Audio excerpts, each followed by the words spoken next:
Assalamualaikum warahmatullahi wabarakatuh. Perkenalkan, nama saya Nugroho Hadi Putro dari kelas akuntansi 4A dengan NPM 2075-2024. Pada kesempatan kali ini saya ingin memaparkan materi mengenai pengantar akuntansi manajerial dengan menggunakan buku referensi Dasar-dasar akuntansi manajerial penerbit Salemba 4 edisi kelima dengan maksud untuk memenuhi penugasan mata kuliah akuntansi manajerial pertemuan pertama. Lalu di slide selanjutnya ini merupakan bab atau topik yang akan saya bahas pada kesempatan kali ini. Yang pertama, menjelaskan pengertian akuntansi manajerial. Lalu, yang kedua, menjelaskan perbedaan antara akuntansi manajerial dengan akuntansi keuangan. Yang ketiga, mengidentifikasi dan menjelaskan fokus akuntansi manajerial saat ini. Lalu yang keempat, ada menjelaskan peranan akuntansi manajerial dalam sebuah organisasi. Lalu yang kelima, menjelaskan pentingnya perilaku etis bagi manajer dan akuntansi manajerial. Lalu yang keenam, menyebutkan 3 jenis sertifikasi yang tersedia bagi akuntan manajerial. Lalu selanjutnya kita memasuki topik yang pertama atau bab yang pertama, yaitu pengertian akuntansi manajerial. Pengertian akuntansi manajerial. Apa sih itu akuntansi manajerial? Akuntansi manajerial atau managerial accounting adalah penyediaan informasi akuntansi bagi pengguna internal di perusahaan. Akuntansi manajerial adalah sistem akuntansi internal perusahaan yang dirancang untuk mendukung kebutuhan manajer akan informasi. Akuntansi manajerial memiliki 3 tujuan yang luas. Yang pertama, menyediakan informasi untuk perencanaan kegiatan organisasi. Lalu, yang kedua, menyediakan informasi untuk pengendalian kegiatan organisasi. Lalu yang ketiga, menyediakan informasi untuk pengambilan keputusan yang efektif. Lalu selanjutnya, kebutuhan informasi manajer dan pengguna lainnya. Secara khusus, manajer dan para pekerja yang terberdayakan membutuhkan informasi yang komprehensif dan terbaru untuk aktivitas-aktivitas berikut ini. Yang pertama, yaitu perencanaan. Formulasi aksi yang terperinci untuk mencapai tujuan tertentu adalah aktivitas manajemen yang disebut perencanaan atau planning. Perencanaan memerlukan penetapan sasaran dan pengidentifikasian metode-metode untuk mencapai sasaran tersebut. Contohnya, sebuah perusahaan dapat menetapkan pasaran untuk meningkatkan keuntungan jangka pendek dan jangka panjangnya dengan meningkatkan produk-produknya secara keseluruhan, seperti sebuah otomotif GM Chrysler secara drastis meningkatkan kualitasnya dan keuntungan divisi otomotif Chrysler-nya selama abad ke-21 ini, sampai pada suatu titik saat kualitasnya melampaui kualitas Mercedes-Benz atau yang juga dimiliki oleh Daimler Chrysler ini. Dengan meningkatkan kualitas produknya, perusahaan Daimler Chrysler seharusnya mampu mengurangi bahan terbuang atau scrap dan pengerjaan ulang atau rework, mengurangi jumlah keluhan dari pelanggan dan lain sebagainya. Lalu selanjutnya yang kedua, ada pengendalian. Aktivitas manajerial untuk mengawasi implementasi rencana dan melakukan perbaikan yang diperlukan disebut dengan pengendalian atau controlling. Pengendalian biasanya dicapai dengan membandingkan kinerja yang sebenarnya dengan kinerja yang diharapkan. Informasi ini dapat digunakan untuk mengevaluasi atau memperbaiki langkah-langkah yang diambil dalam mengimplementasikan suatu rencana. Informasi akuntansi manajerial yang digunakan untuk keperluan perencanaan dan pengendalian dapat berupa informasi keuangan dan non-keuangan. Contohnya, desain ulang alat peluncur pada graphic tool and stamping mampu menghemat 14.300 US dollar setiap tahunnya. Penghematan sebesar 14.300 US dollar ini adalah ukuran keuangan dari keberhasilan desain ulang. Desain ulang juga menghilangkan waktu mematikan mesin dan meningkatkan jumlah unit yang diproduksi per jamnya, atau umpan balik profesional. Lalu, yang ketiga ada pengambilan keputusan. Proses pemilihan di antara berbagai alternatif yang bersaing disebut pengambilan keputusan atau decision making. Fungsi manajerial ini berkaitan dengan erat dengan perencanaan dan pengendalian, sehingga manajer dapat membuat rencana dan mengendalikan kegiatan organisasi dengan baik, tanpa mengambil keputusan terhadap alternatif tersebut. Misalnya, jika BMW berpikir tentang kemungkinan untuk menawarkan sebuah mobil berbahan bakar bensin dan hidrogen, keputusan akhir BMW akan menjadi lebih baik jika informasi tentang berbagai pilihan, misalnya terkait dengan bensin dan hidrogen, serta kombinasi keduanya, diperoleh dan tersedia bagi manajer. Satu di antara beberapa peran utama sistem informasi akuntansi adalah menyediakan informasi yang memfasilitasi pengambilan keputusan. Lalu, kita memasuki topik yang kedua, yaitu perbedaan antara akuntansi manajerial dan akuntansi keuangan. Akuntansi manajerial dan akuntansi keuangan. Akuntansi manajerial. Sistem akuntansi manajerial menghasilkan informasi bagi para pengguna internal, seperti manajer, eksekutif, dan pekerja. Oleh karena itu, akuntansi manajerial dapat disebut sebagai akuntansi internal atau internal accounting. Dan akuntansi keuangan disebut sebagai akuntansi eksternal atau external accounting. Secara khusus, akuntansi manajerial mengidentifikasi, mengumpulkan, mengukur, mengklasifikasikan, dan melaporkan informasi keuangan dan non-keuangan yang bermanfaat bagi pengguna internal dalam pencernaan, pengendalian, dan pengambilan keputusan.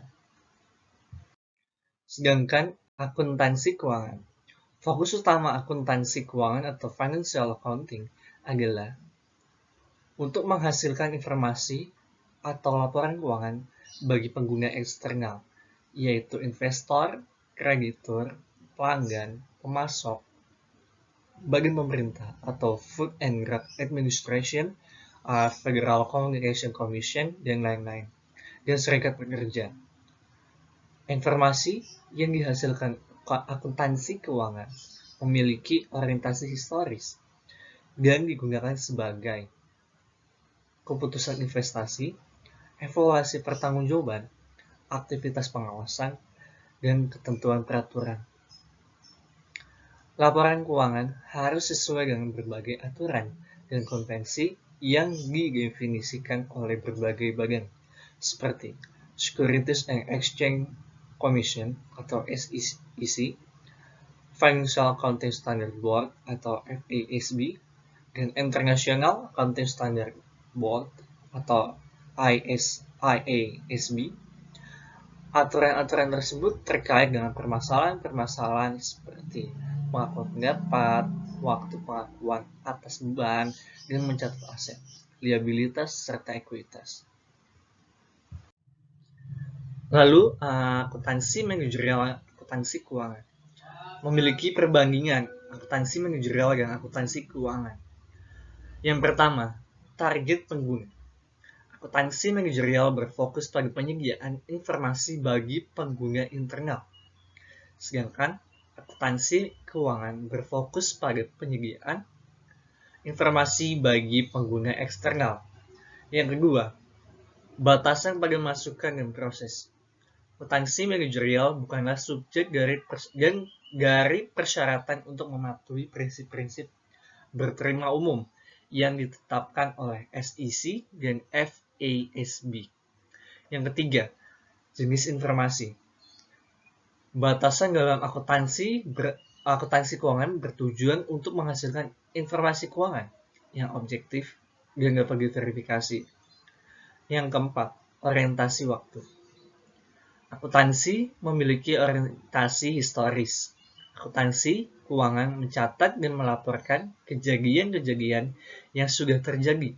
Demikian akuntansi manajerial. Namun, akuntansi manajerial lebih menekankan pada penyediaan informasi tentang kejadian-kejadian di masa yang akan datang. Lalu, yang kelima, ada tingkat agresi.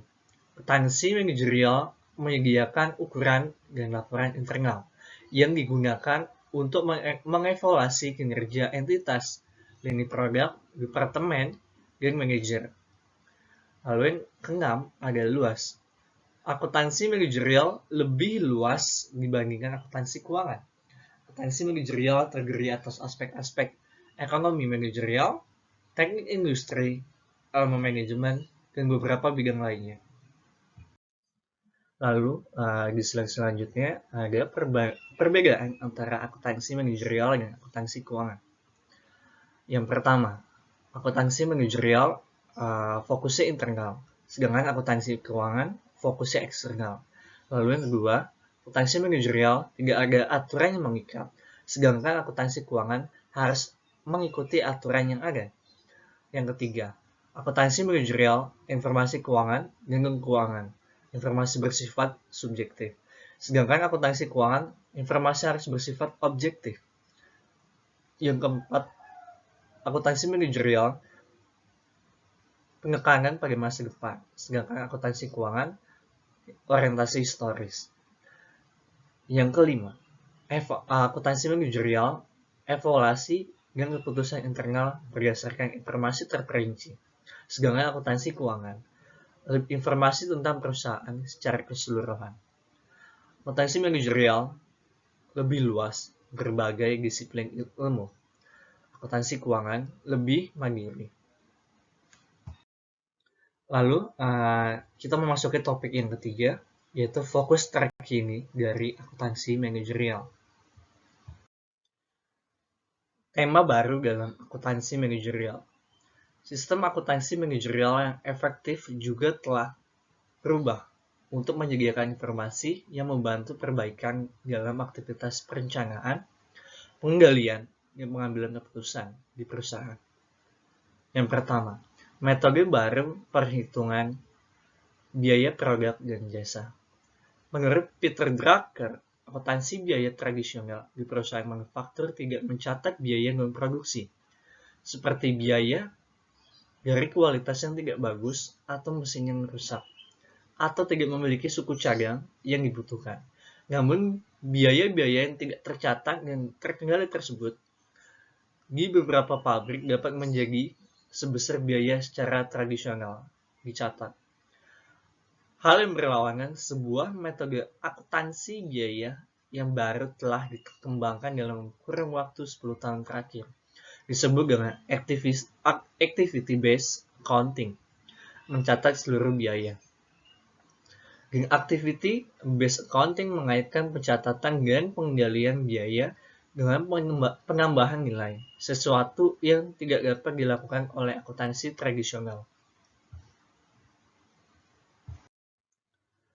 Lalu, activity-based costing atau ABC adalah pendekatan yang lebih terperinci dalam menentukan biaya barang dan jasa.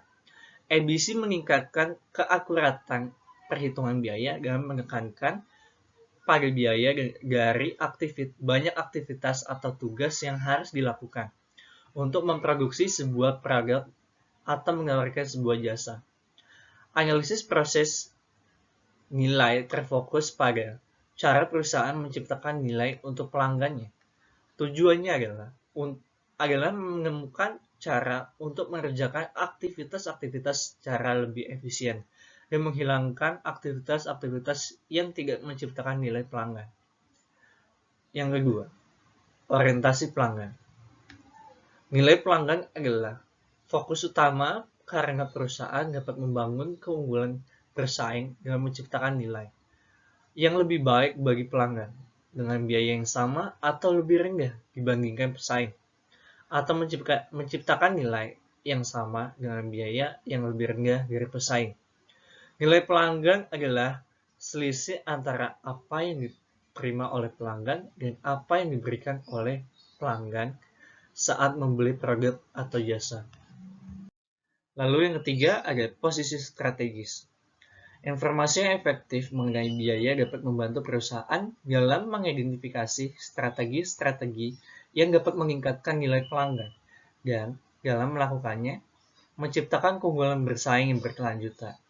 Secara umum, perusahaan memilih satu dari dua strategi umum, yaitu yang pertama, kepemimpinan biaya. Tujuan strategi kepemimpinan biaya adalah menyediakan nilai pelanggan yang sama atau lebih baik dengan biaya yang lebih rendah dari pesaing. Lalu yang kedua, produk superior diferensiasi. Misalnya, kualitas kinerja yang lebih tinggi, fitur-fitur yang paling diinginkan, pelayanan pelanggan yang terbaik, dan lain-lain. Strategi diferensiasi berusaha untuk meningkatkan nilai pelanggan dengan menciptakan sesuatu bagi pelanggan yang tidak disediakan oleh pesaing. Lalu yang keempat ada rantai nilai atau value chain. Rantai nilai atau value chain adalah sekumpulan aktivitas yang diperlukan untuk merancang, mengembangkan, memproduksi, memasarkan, dan mengirimkan produk atau jasa. Juga menyediakan layanan dukungan bagi pelanggan. Perspektif. Yang kelima, perspektif lintas fungsi. Dalam mengelola rantai nilai, akuntansi manajerial harus memahami dan mengukur banyak fungsi bisnis. Pendekatan kontemporer dalam perhitungan biaya meliputi biaya perancangan awal, modifikasi, biaya produksi, biaya distribusi, penjualan, dan layanan. Seseorang yang mengetahui dengan baik mengenai beberapa definisi biaya dan memahami pergeserannya dari jangka pendek ke jangka panjang akan sangat berguna dalam menentukan informasi yang relevan dalam pengambilan keputusan. Lalu yang keenam, total quality management. Perbaikan berkelanjutan atau continuous improvement adalah perincian secara berkelanjutan mengenai cara-cara untuk meningkatkan aktivitas, efisiensi, dan produktivitas secara keseluruhan melalui pengurangan pemborosan, peningkatan kualitas, dan pengelolaan biaya. Perbaikan berkelanjutan merupakan hal mendasar untuk membangun sebuah keunggulan. Filosofi dari total quality management yang berusaha untuk diperoleh perusahaan adalah menciptakan yang memungkinkan para pekerja dapat menghasilkan produk yang sempurna atau tingkat kerusakan nol. Telah menggantikan sikap kualitas yang dapat diterima pada masa lalu. Yang ketujuh, waktu sebagai elemen bersaing. Waktu adalah elemen penting dalam semua fase rantai nilai. Perusahaan kelas dunia mengurangi waktu peluncuran produk atau jasa dengan memadatkan siklus perancangan, pengerapan, dan produksi. Contohnya, Hewlett Packard. Ia menyadari bahwa lebih baik perusahaan mengeluarkan dana pengembangan produk baru sebesar 50% dari yang dianggarkan daripada pengeluaran tersebut selama 6 bulan. Lalu yang terakhir, efisiensi. Dalam efisiensi, diperlukan ukuran keuangan dan non-keuangan. Biaya merupakan ukuran penting untuk efisiensi. Tren biaya dari waktu ke waktu dan pengukuran perubahan produktivitas dapat menjadi ukuran penting atas keberhasilan dari keputusan perbaikan yang berkelanjutan. Selanjutnya, topik keempat, peranan akuntansi manajerial dalam organisasi. Lalu, slide selanjutnya, peranan akuntan manajerial. Peranan akuntan manajerial dalam suatu organisasi merupakan salah satu peran pendukung. Akuntan manajerial membantu pihak-pihak yang bertanggung jawab dalam melaksanakan tujuan dasar organisasi. Posisi yang bertanggung jawab dalam melaksanakan tujuan dasar organisasi disebut posisi lini atau line position. Posisi yang sifatnya mendukung dan tidak bertanggung jawab secara langsung terhadap tujuan dasar organisasi disebut posisi staff atau staff position. Lalu, peranan akuntan manajerial juga sebagai controller atau manajer akuntansi dan treasurer. Lalu topik kelima, pentingnya perilaku etis bagi manajer dan akuntan manajerial. Akuntan manajerial dan kode etik. Yang pertama, perilaku etis. Perilaku etis atau ethical behavior melibatkan aktivitas pemilihan tindakan yang benar, sesuai, dan adil. Gagasan mengenai pengorbanan ini menimbulkan beberapa nilai inti. Nilai yang menjelaskan arti benar dan salah dalam bentuk yang lebih konkret. Banyak di antara skandal akuntansi yang cukup terkenal, seperti melibatkan kasus Adelphia, WorldCom, Hochschild, Parmalat, dan McKesson, memberikan bukti tekanan yang dihadapi oleh manajer puncak dan akuntan-akuntan untuk menghasilkan angka pendapatan bersih yang besar, terutama dalam jangka pendek. Pada tahun 2002, Kongres mengesahkan Sarbanes-Oxley Act atau SOX sesuai dengan harapan untuk meminimalkan kecurangan sekuritas di masa depan. Dan skandal kesalahan akuntansi seperti kasus yang berkaitan dengan Enron, WorldCom, Adelphia, dan Hochschild. Lalu, kode etik perilaku perusahaan. Untuk mendorong perilaku yang etis kepada para manajer dan karyawan, perusahaan-perusahaan biasanya mengembangkan standar perilaku dengan mengacu pada Company Codes of Conduct. Sebuah kajian singkat mengenai sejumlah kode perilaku perusahaan menunjukkan beberapa kesamaan. Bagian terpenting dari kode perilaku perusahaan adalah integritas, pelaksanaan tugas, dan kepatuhan terhadap peraturan hukum. Kode-kode perilaku tersebut semuanya juga terlarang untuk menerima suap dan hadiah yang pantas, transaksi dengan orang dalam, dan penyalahgunaan informasi dan aset perusahaan. Standar perilaku etis bagi akuntan manajerial. Organisasi umumnya menetapkan standar perilaku bagi para manajer dan karyawannya. Asosiasi-asosiasi profesional juga menetapkan standar etika. American Institute of Certified Public Accountants atau IACPA dan Institute of Management Accountants atau IMA telah menetapkan standar etika para akuntan. Para akuntan profesional terikat oleh kode etik tersebut.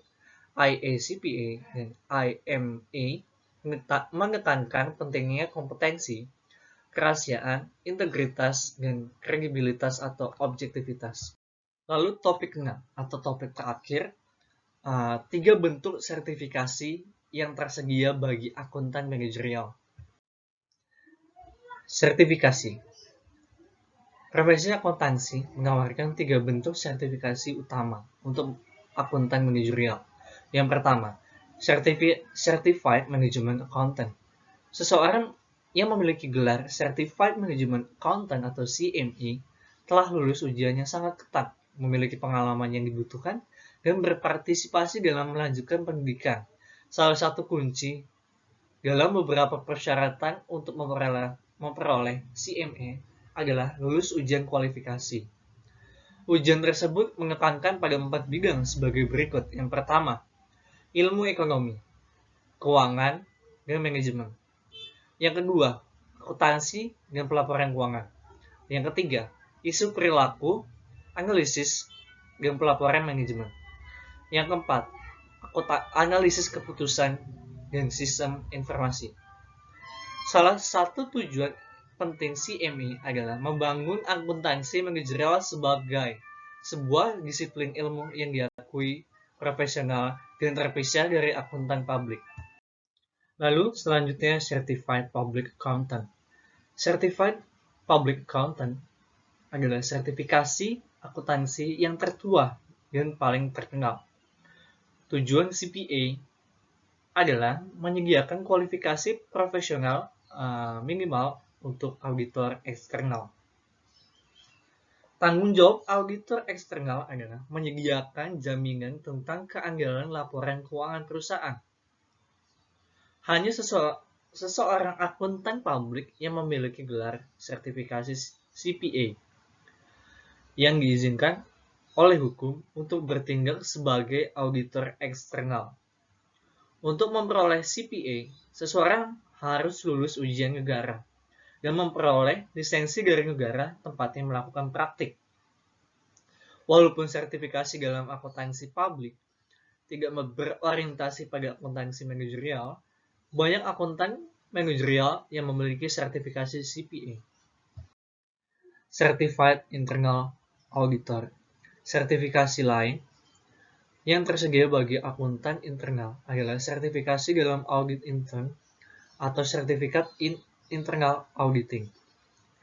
Auditor internal berbeda dengan auditor eksternal dan akuntansi manajerial. Dan banyak auditor internal yang merasakan adanya kebutuhan untuk sertifikasi yang lebih terspesialisasi.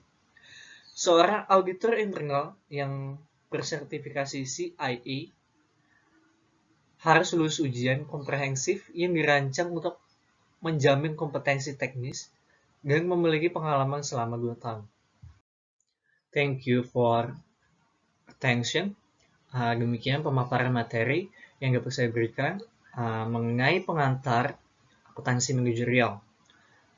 Apabila ada kata-kata yang salah selama pemaparan materi, mohon dibukakan pintu maaf yang sebesar-besarnya. Sekian dari saya. Wabillahi taufiq wal hidayah. Wassalamualaikum warahmatullahi wabarakatuh.